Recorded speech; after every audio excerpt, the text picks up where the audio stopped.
Kamar yang kita gunakan untuk tidur, kamar yang kita gunakan untuk ruang tamu atau ruang keluarga, maka lebih besar ukurannya, lebih kurang 15 kali 10 atau 15 kali 15. Dan itu pun didahulukan pembangunannya. Tapi giliran perkara toilet, maka kita pasti luasnya itu ya paling 3 kali 2, 3 kali 3. Itu di belakangan juga. Karena dia tahu tuh bahwa toilet itu sebentar aja kita dari 24 jam. Tidak mungkin itu bangun toilet itu 15 kali. Kita katakan sama tukang, Pak Tukang, tolong bangunkan toilet saya 15 kali 15 ya. Maka Pak Tukang berkata, Pak Haji sudah gile ya. Pak Haji mau pasang kasur di sini kan? Ini tidak ada itu orang yang berpikir seperti itu, tidak ada. Yang namanya toilet itu paling 24 jam cuma sekali 2 kali. Dan di dalam cuma 10 menit, makanya dibangun ukurannya sedikit. Kenapa? Keperluannya cuma sebentar, sudah lama. Hadirin yang dimuliakan Allah SWT, pahami baik-baik, sesungguhnya rumah kita, perdagangan kita, perkebunan kita, makan kita, minum kita, tidur kita, itu semua perumpamannya tak ubahnya seperti toilet dalam kita. Memang kita butuh, tapi kebutuhannya sementara dan cuma waktu yang singkat saja, tidak akan lama. Cuma rumah yang kita tempati, bukankah dulu kakek kita, nenek kita yang tinggal? Setelah itu meninggal, bapak kita yang tempati. Nah, tidak menutup kemungkinan kita pun yang sekarang menempatinya akan meninggalkan tempat itu dan anak kita serta cucu kita yang tinggal di situ. Ini sebagai pelajaran bahwa kita tidak akan pernah lama tinggal di dunia ini. Kita tinggal ke waktu yang singkat, sebisa kita akan tinggalkan dunia.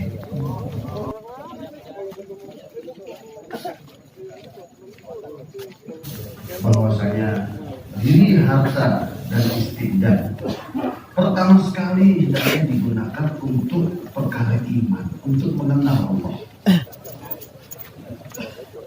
Kemudian beliau mengatakan bahwa setiap orang dari kita umat Islam, sebagaimana sholat adalah fardu ain bagi setiap kita, puasa adalah fardu ain bagi setiap kita orang Islam, dan bagi orang yang telah masuk nisabnya fardu ain untuk membayar zakat, dan bagi orang yang ada kemampuan fardu ain bagi dia untuk pergi haji. Demikian juga setiap pribadi daripada umat ini fardu ain. Bapak paham kan fardu ain? Kalau fardu kifayah itu ada 100 orang di kampung yang meninggal cuma 1, maka 2, 3, 5 orang menyelenggarakan kenazaannya udah cukup, yang lainnya istirahat tidak apa-apa. Tapi kalau 90 orang yang meninggal, maka yang 10 orang sisa ini wajib semuanya untuk menyelenggarakan penyelenggaraan jenazah yang 90 orang. Satu nggak ikut-ikutan, dosa dia, karena tidak bisa terpenuhi 90 orang aja. Itu masalah.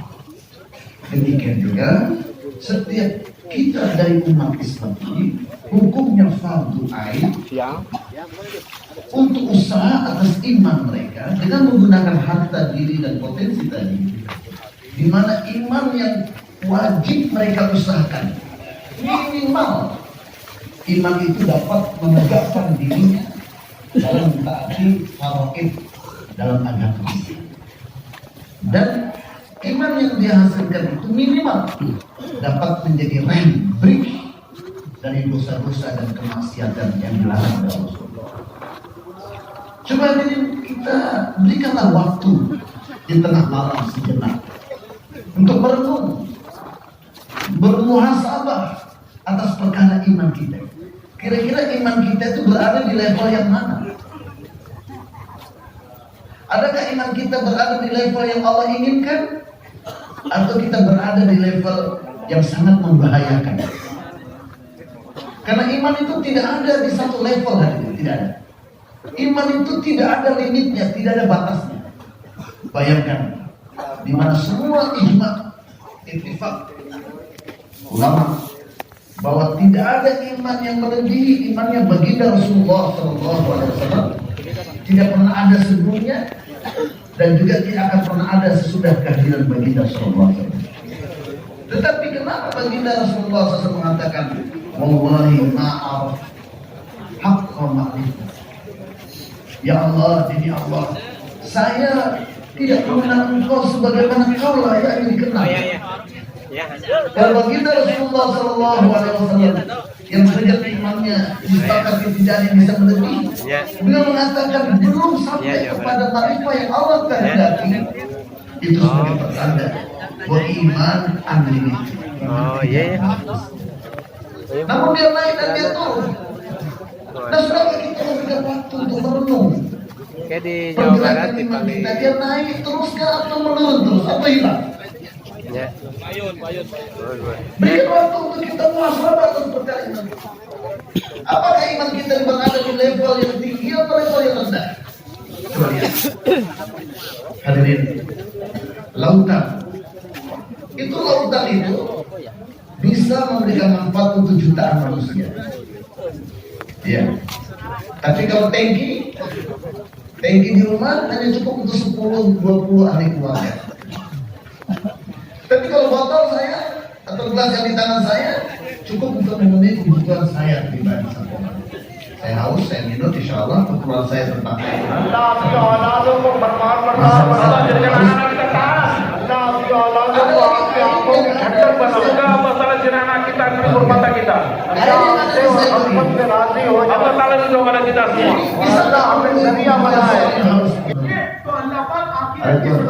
Bisa tidak? Jangan ada bukan seseorang. Itu sedikit ada goyang-goyangan. Itu pun air yang bisa jatuh ke bawah. Begitu ukuran iman kita ini seperti iman ukuran air yang setiap saat rawan. Jatuh dari ada sedikit uang hilang, iman bisa hilang. Ada sedikit istri marah, iman bisa hilang. Sedikit masalah datang gelisah kita. Seakan-akan kalau tidak ada yang bisa kita minta bantuan daripada itu hadirin, coba kita baru memberikan waktu sesaat. Muhasabah, muraqabah. Iman kita ukuran satu lautan atau satu sumur atau satu tangki atau satu gelas atau satu seter itu. Kemudian kita hisab prakteknya dalam kehidupan sehari-hari. Sudahkah iman yang saya hasilkan selalu mengantarkan saya datang di masjid tidak ketinggalan takbiratul ihram? Sudahkah iman yang saya miliki saya dapat melaksanakan sholat, saya dapat melaksanakan puasa, saya menghasilkan ketakwaan? Sudahkah iman yang saya miliki dapat memberangkatkan saya untuk pergi haji dengan benar? Sudahkah iman yang saya hasilkan senantiasa setiap hari saya baca Quran dengan penuh tawadhu kepada Allah Subhanahu wa taala, merasa Allah sedang berfirman kepada saya? Sudahkah iman yang saya hasilkan dapat membentuk kehidupan saya dan setiap saat dan keadaan berdiri duduk berbaring, mulut saya basah menyebut-nyebut nama Allah? Sudahkah iman yang saya hasilkan dapat saya gunakan umur sisa-sisa kehidupan orang tua saya untuk saya bisa berkhidmat kepadanya menggunakan harta dan diri saya, dan saya bisa menganggap bahwa orang tua saya, bapak dan ibu saya adalah surga saya. Sejauh mana saya meridhoi dia, sejauh mana dia ridho dengan perkhidmatan saya, maka dia adalah surga untuk saya. Sudahkah kita melampaukan waktu kita, harta kita untuk mengurus orang tua kita yang sudah papa? Ini mengenai faraid-faraid. Dan sudahkah kita ada upaya-upaya untuk menegakkan agama di kampung kita, tatkala agama itu melemah depan mata kita?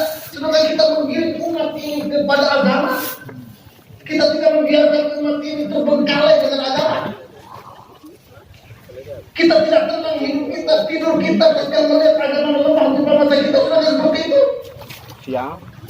Kemudian sudahkah mata kita ini dapat ditundukkan tatkala melihat sesuatu yang diharamkan oleh Allah?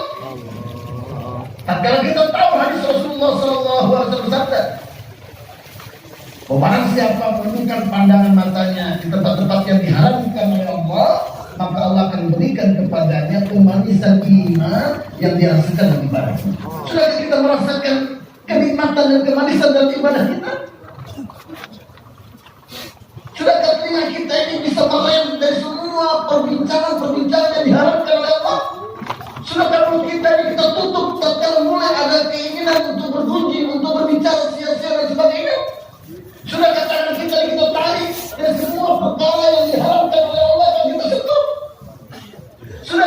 kita ini kita tahan.